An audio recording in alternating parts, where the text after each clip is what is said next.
Hello all of you. Today I would like to discuss about the different properties of peptide bond. So here if you notice a linear structure of peptide bond, you will find its arrangement is like this, that C alpha of first amino acid is bonded with carbon, and carbon is bonded with nitrogen, and nitrogen is then bonded with the alpha carbon of another amino acid. So the first property of this peptide bond is that it is polar in nature, right? So why it is polar in nature? So just observe this peptide bond here. So here oxygen has partial negative charge, and hydrogen and the nitrogen which has been attached with this hydrogen, it has partial positive charge. So these two partial charges make peptide bond polar in nature. Second property of peptide bond is it is planar in structure. So what does it mean? It means that all the atoms of this peptide bond is on the same plane. The third important property of this peptide bond is that it is partially double bond in nature. So, so here partially double bond nature of peptide bond is due to the resonance effect, which generally represents the overall delocalization of electrons within the molecule. So in this structure of peptide bond, rotation around C alpha and NC alpha bond are allowed, but remember the rotation around Cn is not allowed because this bond has partial double bond and this is a rigid bond. So the scientist who discovered these bond rotation pattern around C alpha C and NC alpha was an Indian scientist and whose name was Ramachandran. So now I would like to discuss about the Ramachandran plot. So just take a notice on this peptide bond structure. As I already told you earlier that this peptide bond has partial double bond character, and because of it this particular bond will have no rotation, or there cannot be a rotation. But these alpha carbons has freedom of rotation, and that is the bond between C alpha C and NC alpha. So dihedral angle of rotation between C alpha C bond is known as psi, right? And dihedral angle of rotation between NC alpha is known as phi. So what happens is when protein structure meets secondary structure, there will be a rotation in these two bonds, that is at C alpha C and NC alpha. Here due to the side chains of amino acid, it creates steric hindrance, and due to this not all possible angles of C alpha C and NC alpha are allowed. So just take a notice on this linear structure of the peptide bond. As I already told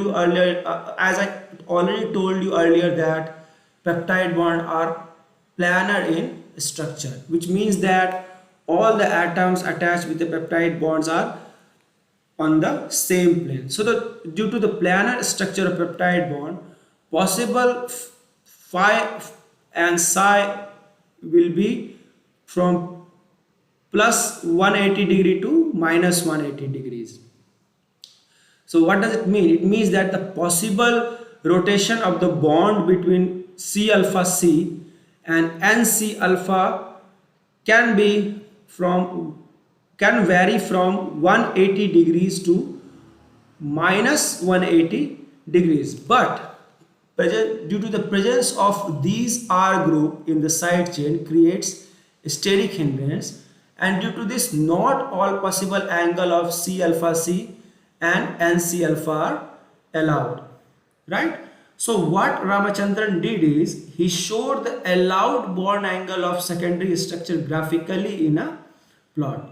So graphically he showed what bond angles of phi and what bond angles are of psi are allowed in different secondary structure of protein. So what are those secondary structures? So in my previous class I already told you earlier that there are two kinds of secondary structure. First is alpha helix and second is beta pleated sheets. And alpha helix are also two types. First is right handed alpha helix and second is second handed alpha helix. And beta pleated sheets are also two types. First is parallel beta pleated sheet and second is anti-parallel beta pleated sheet. So so Ramachandran plot is a way to visualize dihedral angle, that is psi, which is C alpha C, and phi, that is bond angle between N C alpha of amino acid residues in protein structure. So Ramachandran recognized that many combination of angles in a polypeptide chain are forbidden because of steric collision between atoms. So steric hindrance are present just due to the presence of R group in the side chains, right? So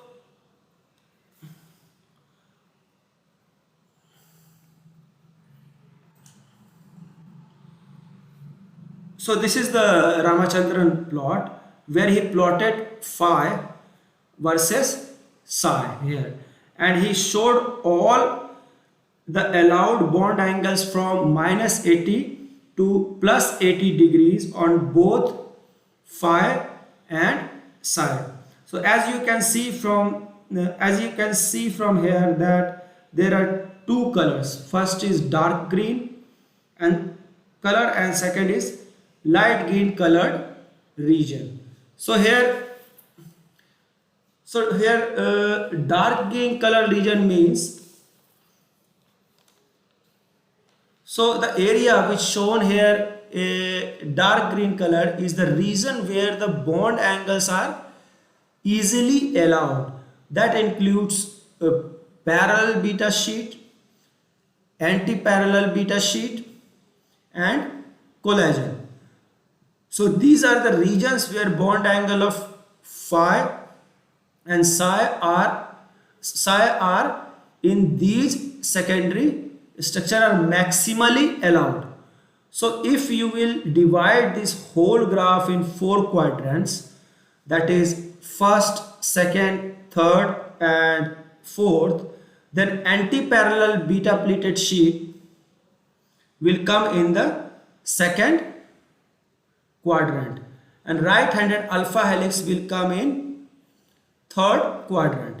So by this graph you can determine the allowed torsional angle of C alpha C, that is psi, and NC alpha, that is phi, of a particular in a particular secondary structure of protein. So let's take an example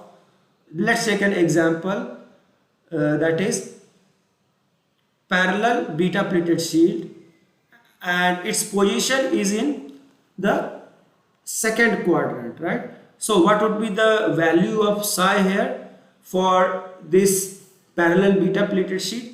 Here the value of psi would be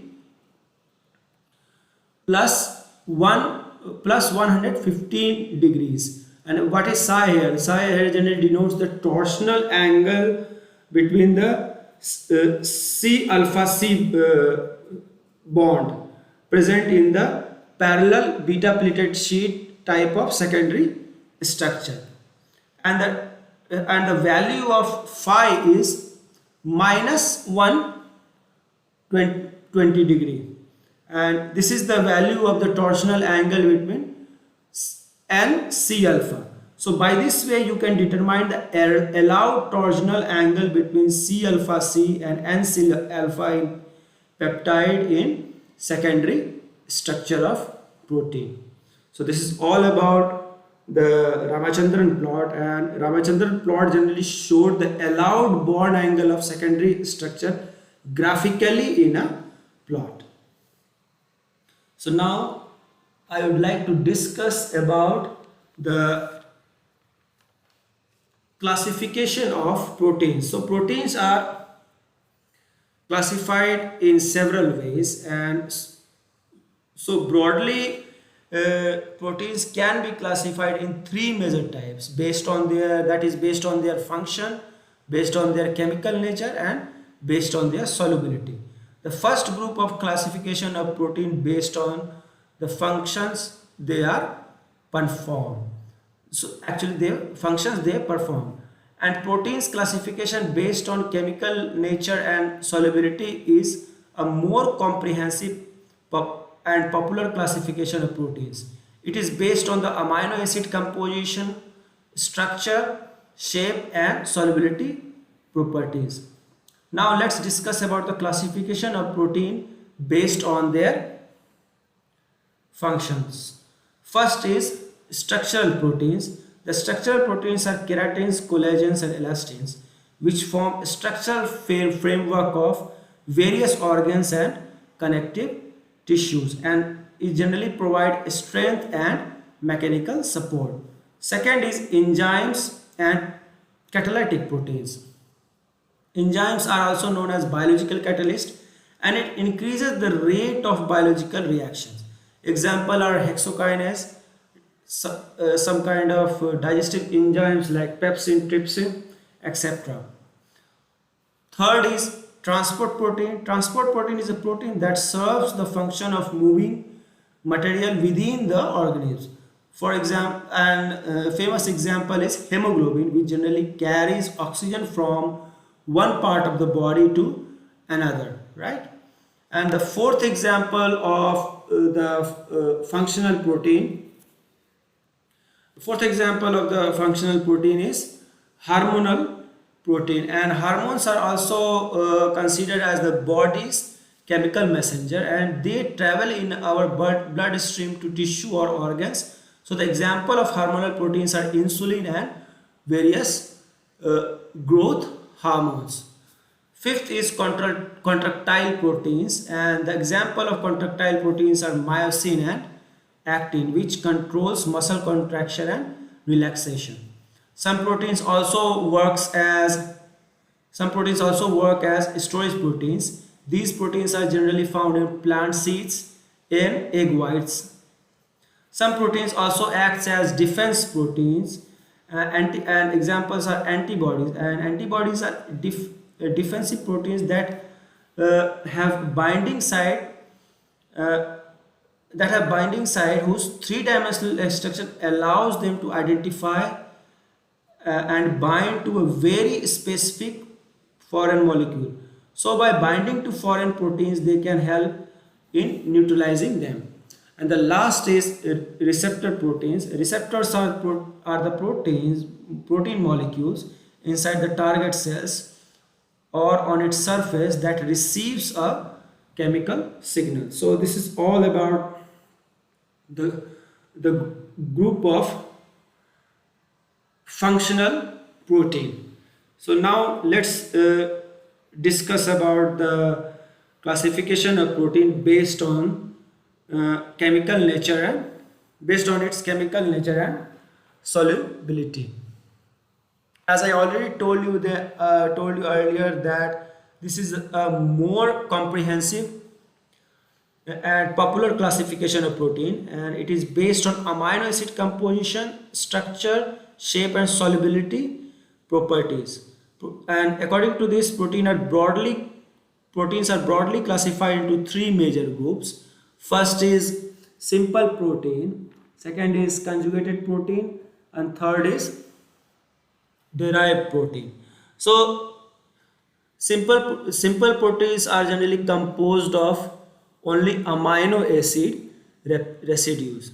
Second group of protein is conjugated proteins, and in these types of protein, beside amino acids, these proteins contain a non-protein moiety known as prosthetic group or conjugating group.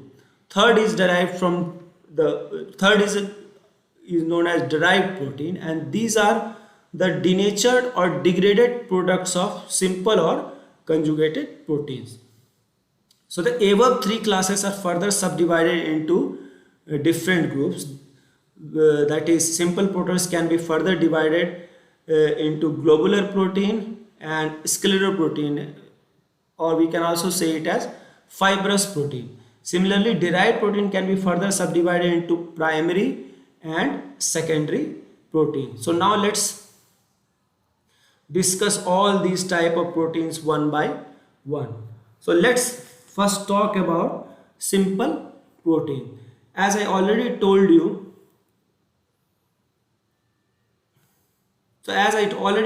simple proteins are composed of only amino acid residues, and these are of two types. First is globular protein and second is fibrous or scleroprotein. Now let's first talk about globular protein. Globular proteins are usually have a spherical shape caused by tightly folded polypeptide chains.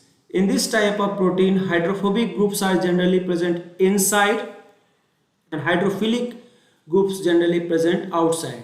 That makes this globular protein soluble in water. Right? Examples of globular proteins are albumins, globulins, gluteins, prolamins, histones, globins, protamins, etc. Second type of simple protein is fibrous proteins. A fibrous protein is a protein with an elongated or filamentous or fiber-like structure or shape. They are generally insoluble in water and resistant to digestion. The example of fibrous proteins are collagen, elastins and keratins. All three are structural proteins, and here collagens are connective tissue. Elastins are generally found in elastic tissues such as tendons and arteries, and keratins are present in exoskeleton structure, that is hairs, nails and horns. Now let's discuss about the main differences between globular protein and fibrous protein. First difference is in their shape. Globular protein are round and spherical protein, but fibrous proteins are long and narrow protein, or you can also say it as filamentous protein. Fibrous protein generally works as a structural protein, but globular protein works as functional protein. Fibrous proteins are generally insoluble in water, but globular proteins are generally soluble in water. So one important difference between fibrous protein and globular protein is that fibrous protein are less sensitive to change in pH and temperature, but globular proteins are more sensitive to changes in pH and temperature. So the example of fibrous proteins are collagen, myosin, fibrin, actin, keratin, elastin, etc. And examples of globular proteins are enzymes, hemoglobin, insulin and immunoglobulin, globulin, etc. So this is all about the difference between fibrous protein and globular protein. So now I would like to talk about conjugated proteins. So these are the simple proteins combined with non-proteinous part called prosthetic group or cofactor. Examples are nucleoprotein. In it, nucleic acid acts as prosthetic group. Another example of conjugated protein is glycoproteins. where carbohydrates act as prosthetic groups. Similarly, in lipoprotein, lipids acts as prosthetic group. Some protein contain metal ions such as iron, cobalt, zinc, copper, magnesium, etc. These proteins are known as metalloproteins. So this is all about conjugated proteins. Now I would like to discuss about the third type of protein, that is derived protein. Derived proteins are of two types. First is primary derived protein and second is secondary derived protein. Primary derived proteins are first hydrolyzed product of proteins.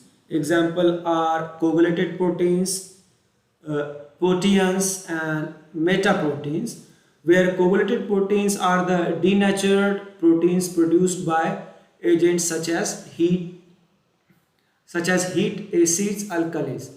Proteins are the earliest product of protein hydrolysis by enzymes, dilute acid, alkalis, etc., which are insoluble in water. Examples are fibrin formed from fibrinogen.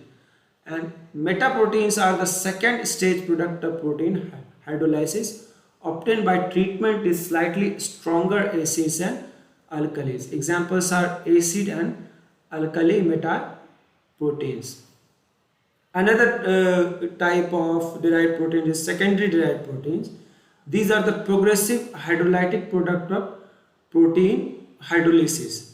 These include proteases, peptones, polypeptides and peptides. So this is all about the classification of the proteins based on their chemical nature and solubility. Now I would like to summarize the classification of proteins. So proteins, on the basis of their chemical nature and solubility, proteins can be classified into three groups. First is simple protein, second is conjugated protein, and third is derived protein. So simple proteins are also known as simplest protein, and they are generally made up of amino acid units only, and they are joined together by peptide bond. So upon hydrolysis, they yield mixture of amino acids and nothing else. And examples of simple proteins are albumin, globulins, glutenins and albinoids. Second is conjugated proteins. Conjugated proteins are generally composed of simple proteins combined with a non-protein substance. And these non-protein substances are known as prosthetic groups or cofactors. The example of conjugated proteins are nucleoprotein, glycoprotein, phosphoproteins and hemoglobin. Third group of protein are derived protein, and these are not naturally occurring proteins, and these are obtained from simple protein by the action of enzymes and chemical agents. And these can also be formed from these can also be formed from the hydrolysis of proteins. So the example of derived proteins are peptones, peptides and proteases. So this is all about the properties of peptide bonds, Ramachandran plot and the classification of the protein. So if you have any problem in understanding anything regarding today's class, so you can call me, you can mail me.